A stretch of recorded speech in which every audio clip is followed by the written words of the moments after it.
जबाबदारीच्या पूर्णतेसाठी लंकेचा त्याग केला आणि पावलं घडण्याची अमरावतीच्या दिशेला. याच अमरावतीच्या ठाई बोलोय हीच अमरावती स्वतःच्या स्वाधीन करण्यासाठी. पण प्रथमतः आपण आल्याची जाणीव देवराज इंद्र यांना करू हे उचित आहे. कोण देवराज इंद्र?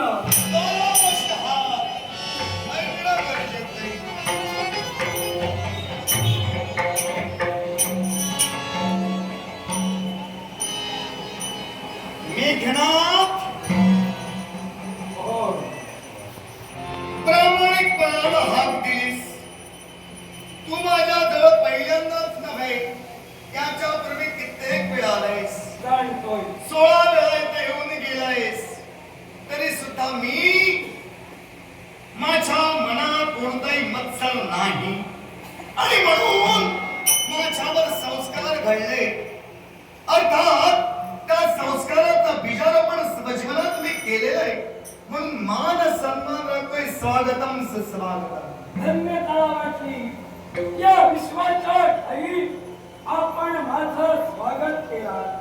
खरोखर धन्यता वाटली. पण मेघनाथ संभ्रम मनात निर्माण झाला. असा तो याच्या पूर्वी तुम्ही 16 वेळा आमच्यावर स्वारी केला. निश्चितच मग आज आला ते मत परिवर्तन झालं म्हणून आला की हेतू तोच आहे?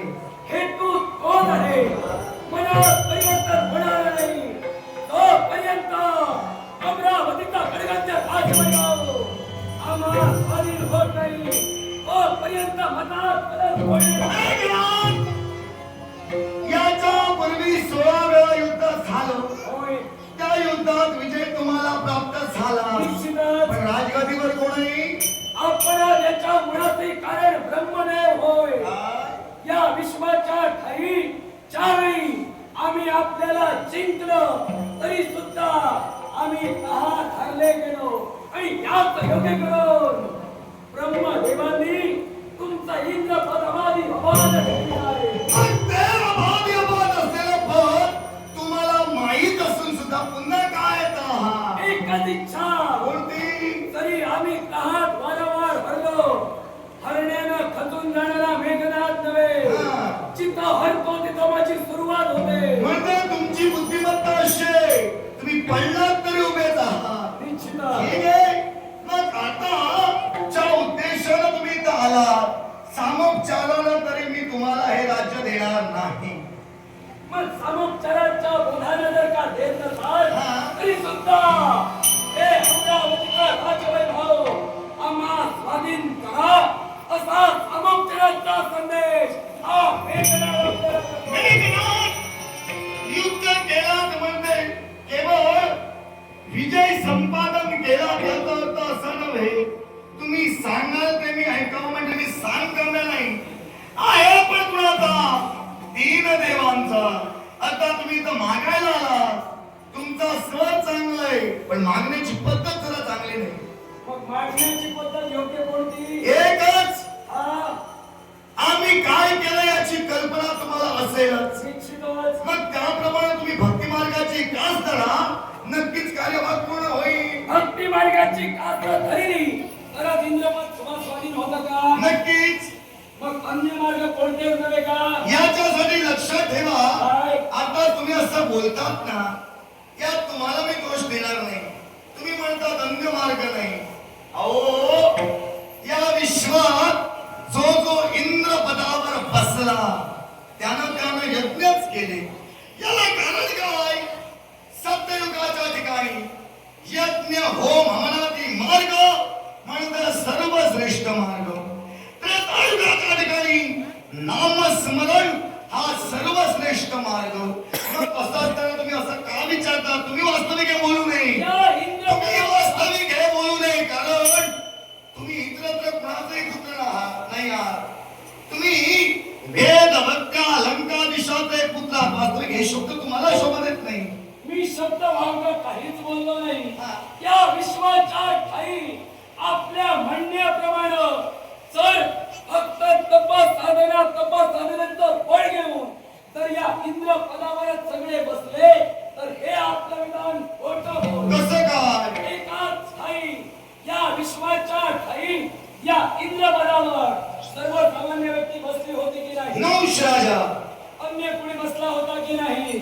म्हणजे अन्य कोणी या इंद्र पदावर यज्ञ न करता सुद्धा बसला गेला आणि त्याला तुम्ही बसवला सुद्धा होता. मेघना हा, आता तुम्हाला सूचना करतोय हा. काय ते?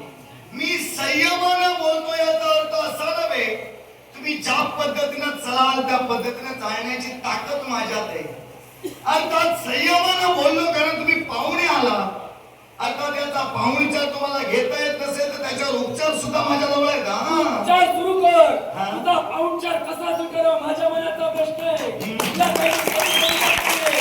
तुझा तो पाहुणचार असेल. इथं सुरुवात कर. कोण तो राजा? कोण भाषा नव्हे. शब्दमध्ये कर्णपटलावर पडू द्या. हा. सर्व सामान्य मनुष्य या इंद्रपदावर बसलेला की नाही? मला सांगतो या इंद्रपदावर बसल्यानंतर राजकारता होणार नाही का? म्हणून त्याचं मी तुला नाव विचारलं कोण तो राजा. लक्षात ठेव कुणासमोर काय बोलतोयस. आता तू म्हणतोयस तुझा बाप लंकाधीश रावण. आता तू जसा चालणार तसाच मी चालणार. निश्चितच ऐक तुझ्या बापाला भक्ती केली नाही. केली आहे. तुझा बाप शापित होय. होय ना? मान्य करतो चांगली गोष्ट आहे. कुणाचा शापित? या विश्वाच्या ठाई काही नको मुद्द्याचं बोल फिरूत राहू नकोस. विरोधात नाहीये. मुद्द्यातच सांगतोय. नल कुबेराचा सुद्धा शाप माझ्या पित्याला आहे. जन्माला येण्यापूर्वी कुणाचा शापित ते सांग. जन्म येण्यापूर्वी तो पित्याचा शापित होता. बापाने शाप का दिला होता? एकच कारण कैकसीही ज्यावेळी सूर्य अस्ताला जात होता आणि सूर्य अस्ताला जात असतानाही अग्निहोत्र नावाचं यज्ञ हे विश्व करत होते आणि अग्निहोत्र यज्ञ करत असताना हा यज्ञ संध्याकाळच्या दिवशी केला जातो. त्यार्थी रजो आणि तमोगुण हे उच्च शिखरावर असतात. त्यांना कमी करण्यासाठी अग्निहोत्र सात्विक यज्ञ केला जातो. पण जिथं रजो तमो वाढला गेला होता अशा वेळी ती सांगत होती की स्वीकार करण्यासाठी तिथपर्यंत आली होती आणि म्हणून विश्रवाने तिला शाप दिला होता. शाप दिला? होय. शाप कोणता? एकच तुझ्या पोटी जन्माला येणारा पुत्र आसुरी वृत्तीने व्हावे. होय ना? होय.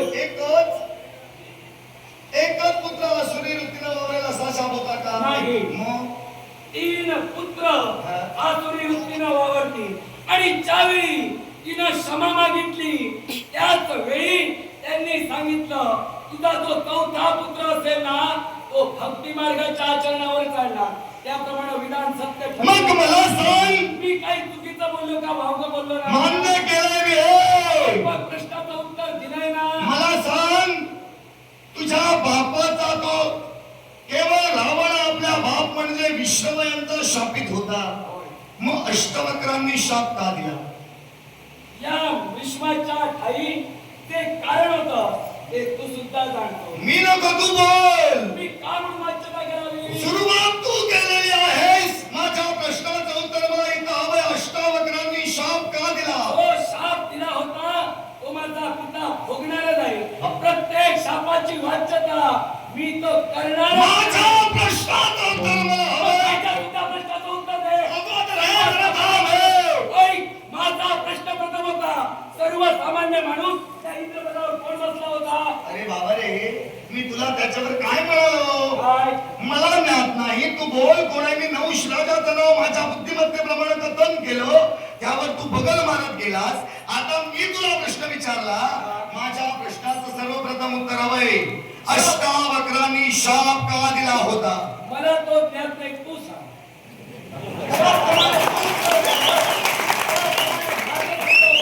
एक लक्षात ठेव मी जातीवंताची औलाद आहे, हा. बोलण्याचा मुद्दा. माझ्या शेपटीवर पाय ठेवला. बोलण्याचा मुद्दार्थ. मी कुणाचा पुत्र? आपण कोणाचे मित्र आपल्याला माहित नाही. कश्यप यांचा पुत्र. निश्चितच. आता तुला अज्ञानात ठेवणार नाही. मी तुला अज्ञानात ठेवणार नाही.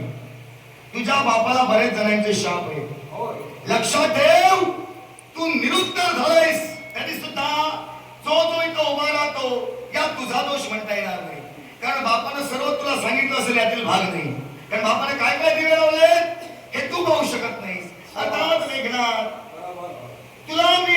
ठेवणार नाही. कारण हे दिवस तुझे उजेडा देण्याचे, हे दिवस तुझे उजेडा देण्याचे.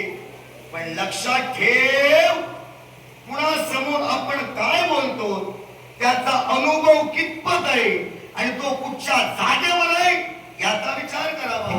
आता अष्टावक्र यांना केवळ 8 ठिकाणी त्यांचा देह हा वाकडा होता, वाकडा. ते मार्गाने मार्गक्रमण करत होते.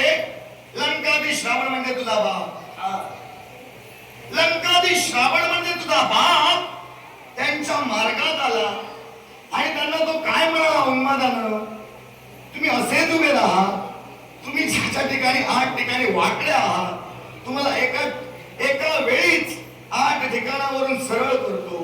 त्याने ते बिचारे अष्टावक्र त्याच्या समोर गेले आणि कोणता उपाय करणार आहे विचारलं. त्यावेळी तो काय म्हणाला, तुमच्या कमंडावर लाथ घालतो, तुमच्या कमंडावर लाथ घालतो.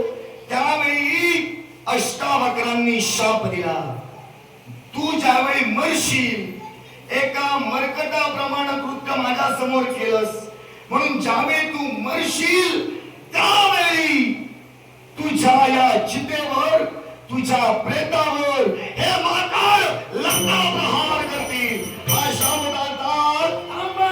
बोल. आपण शाप दिल्यावर आपल्याला सुद्धा मी अंधारात ठेवणार नाही.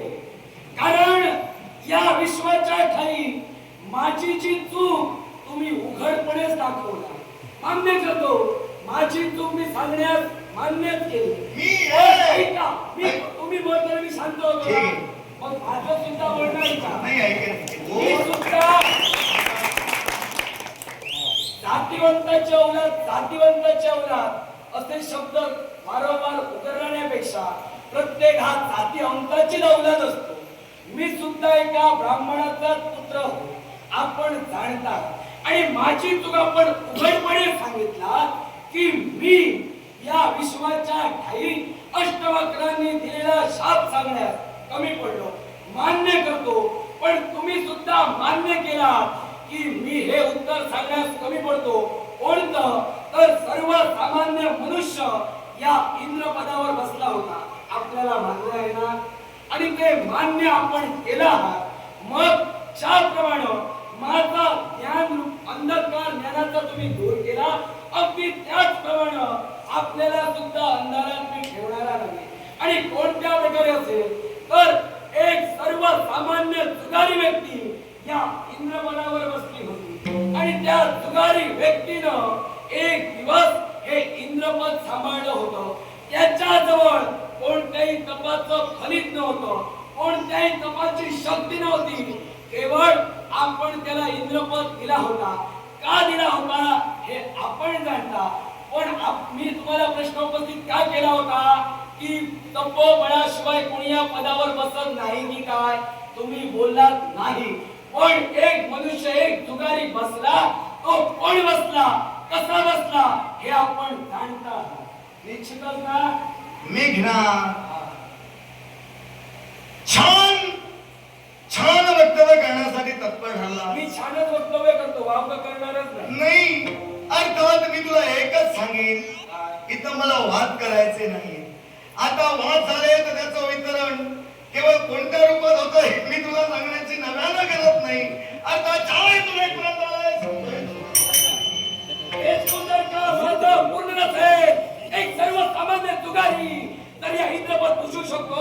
मग त्याला तपस साधना करून भगवंताची एकनिष्ठतेने आराधना केली. ते भक्ती सामर्थ्य असणारा हा मेघना का या इंद्रपदावर नकार देता? यावेळी काय आहे देवतांनी दिलेला शब्द आणि तो शब्द पाळता येणार राजगणा देवा चंद्रात राहील. 14 मन्वंतराचे वाटेगिरी असताना सुद्धा एका जुगाऱ्याला तुम्ही इंद्रपद पुष्पायला लावला आणि तोच तुमचा हे सांगतात की या इंद्रपदावर तुमचं अधिराज्य आहे.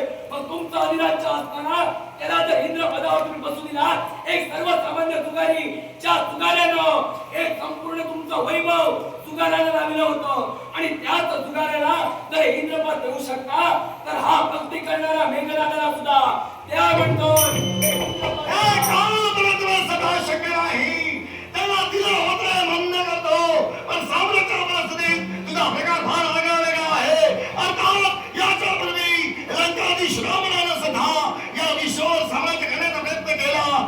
लक्षात ठेवा, पुन्हा ती जागा माझ्यापर्यंत आलेली आहे आणि ती मी गमावणार नाही. देवराज, माझ्या पित्यानं 1,000 वेळा या स्वर्गावरती स्वारी केली, पण इंद्रपद तो मिळवू शकला नाही. पण ज्याच्या त्याचा पुत्रानं या मेघनाथानं 17व्या वेळा स्वारी करतोय. इंद्रपदाचा वाटेकरी हा मेघनाथ होणार. मुळीच आहे, तोपर्यंत मी तर सक्षम देणारी गंभीरतेने उभा आहे. तुला याची एक फायरी सुद्धा करू देणार नाही. कोणत्या प्रकारे भराविणार? हा? हे तुम्हाला ऐकायचं. काय करशील? तुम्ही काय करणार? तुमचं साम्राज्य तुम्हाला राखायचंय. पुढचं पाऊल तुम्ही उचलू शकता. मग जर का तुला भीती वाटत असेल शस्त्रावर हात घालायला, भीती मी वाटत तयार आहे. मी तुला घाबरलेलं नव्हे. उगाच मला टिवचू नको. हा? मी भीती वाटलं असं काहीच बोललो नाही. मग माझं पाऊल एकच, हे राज्य मी तुला बहाल करणार नाही. मग राज्य जर का भार करत असाल, तर ते मिळवण्यासाठी मेघनाथ उभा होय. मग कोणत्या सिकंदराने राज्य मिळवतोस हे मला सुद्धा पाहायचं आहे. आपण या राज्याचे रक्षण करते देवत आहात. ज्याचे आपण रक्षण करता, या म्हणतोय काय? धन्यवाद मारू नका. विदंडवाद शिगेला गेला तरी चाले, मी मागं ऐकणार नाही. मग जर का तुम्ही शिकायला गेला कुठपर्यंत न्या, तिथपर्यंत येण्याचं शक्ती सामर्थ्य या मेघनाथाला अरे आहे. चला, केवळ आपल्या बापाला शाप कोणी दिले याची कल्पना नाही. तो राज आसनी बसण्याच्या योग्यतेने नाही. मग ज्याला या इंद्रपदावर कोण कोण बसले माहिती नाही, हा? त्याला सुद्धा इंद्रपदावर बसण्याचं अधिकार आहे. अरे बाबा, तो काही क्षणापुरता बसला होता. तो काही क्षणापुरता बसला होता, काही कालावधीपुरता बसला होता. याचा अर्थ असा नव्हे, तो केवळ कायमस्वरूपी बसलाय. आता झाला, तुला जन्म दिला, त्या बापाला कुणी कुणी शाप दिले याची गरज नसेल तर काय उपयोग आहे त्याचा? या विश्वाच्या ठाई तो कायम स्वरूपी बसणार होता. यात तुम्ही कपट केला. अरे. त्याची वाच्यता मला करायची नाहीये. तो जर कायम स्वरूपी बसला असता, तुम्ही मृत्यू लोकाच्या ठाई भटका नाही असता. कपट कुणी केलं नाही, तुझ्या बापानं सुद्धा कपट केले. अर्थात कपट या गोष्टी मला सांगू नकोस. अर्थात मला बात करायचा नाही. दुखताच कुठे तू उजेडा देतोयस, मला तू अंधारात घालवायचा नाही. यासाठी चाल जाता घेऊन. उपकार माझ्यावर करूच नका. उपकार करण्याची गरज नाही. पडलो तरी पुन्हा शोभा नाही. 17 वेळा माघारी, 16 वेळा माघारी गेलो, 17 वेळा ठामपणे उभा आहे ना, तर तुमच्याशी संघर्ष म्हणजे तुला कल्पना आहे, तू यावेळी सुद्धा पडणार आहेस. मग जर का पडण्याच्या हेतून आला असशील, नाही ना तर माझा होईल. मी पडणार नाहीये. पडण्याला तुम्ही समर्थ असाल, तुमची पावलं उचला. कोणत्या प्रकारे मला पाडताय हेच बाबाला पाडणारे आम्ही नव्हे, आम्ही पडणाऱ्यांना सावरणारे. म्हणून या जागेवर आहोत. अर्थात याची वाचना करायला नकोस, तर जाता येतो. जर तुम्ही सावरणारे होता, तर अष्टवक्रांना दिलेला शाप देताना तुम्ही माझी चूक उघडपणे या विश्वाला सांगत राहिला. मग त्यावेळी तुम्ही सावरणारे का नाही म्हणता? बाबाने तू माझ्या शक्तीवर पाय बाबाने ठेवला. ठेवण्यात मी तुला प्रश्न विचारला नव्हता, तूच विचारला इथं कोण बसला होता म्हणून. मी सुरुवात केली होती, नाही आता दोषी तू आहेस. आता नाही का सांगतोय, चल सांगतोय तो. माघारी जाणार नाहीये. या इंद्रपदाच्या प्राप्तीसाठी उतरली पावल्या सत्याचा उतरणार. मग जिता जिता पावला टाकशील, युद्ध धर्मानं ती तोडल्याशिवाय राहणार नाही. कोणत्या प्रकारे उतरलेली पावलं तोडतो हे सांगायचंय. मग जर का तुला पाहिजे असेल, नाही ना तर माझा होईल. आणि तुम्ही तुमचा मार्ग निवडू शकता. मग सगळे संग्राम जर तुम्हाला करायचंय, हा? गडीबार रणसंग्राम. मग जर का रणसंग्राम करण्याची इच्छा असेल, सुरुवात मी करतोय, घाबरला तो. यावेळी रणतून मी वाद्य जातील, शंकरी नाचले जातील. आणि या युद्ध समयी जरा थांबा. या युद्ध समयी जर का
अनुभूती करूया विचार करूया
आणि तुमच्यावर हात करण्यासाठी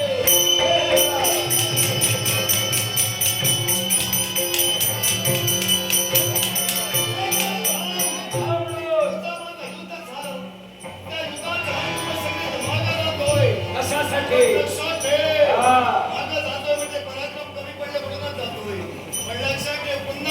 पराक्रम कमी पडले म्हणून जातोय मान्य केल्यासाठी तुला धन्यवाद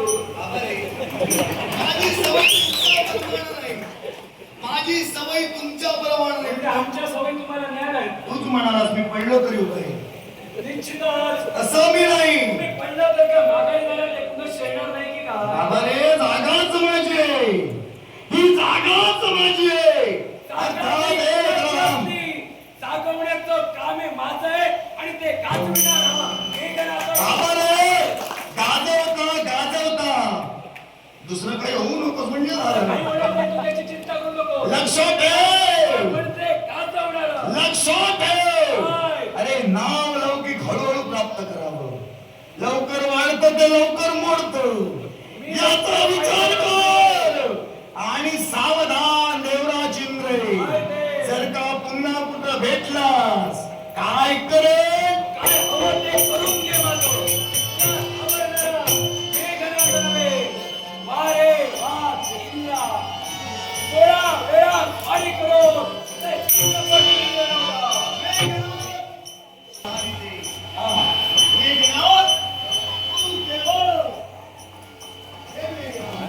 बोला